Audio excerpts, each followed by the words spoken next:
Okay, so we're doing chapter 9, problem 91 here. So it says for the completely inelastic collision of two railroad cars that we considered in example 3, calculate how much of the initial kinetic energy is transformed to thermal or other forms of energy. Okay, so we know the fraction here we can calculate as the initial minus the final over the initial. Gives us the amount of transformed energy here. So this is just 1/2 MA squared minus 1/2 MA plus MB prime squared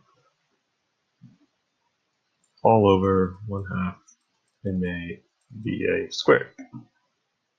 Okay. So now, how do we get from here? Well, we know that we can relate the momentums together. So we know that MA is going to equal MA plus MB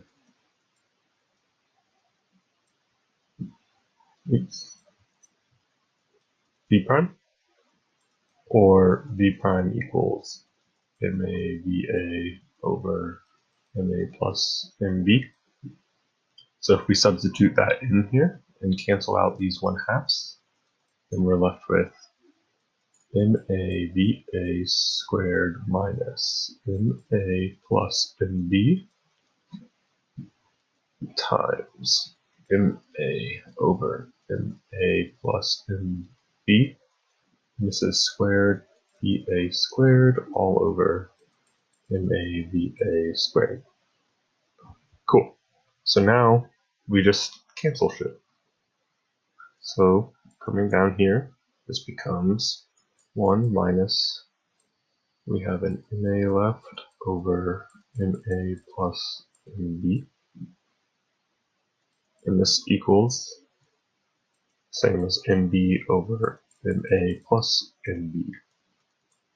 So when MA equals MB, this is just obviously 1/2. Awesome.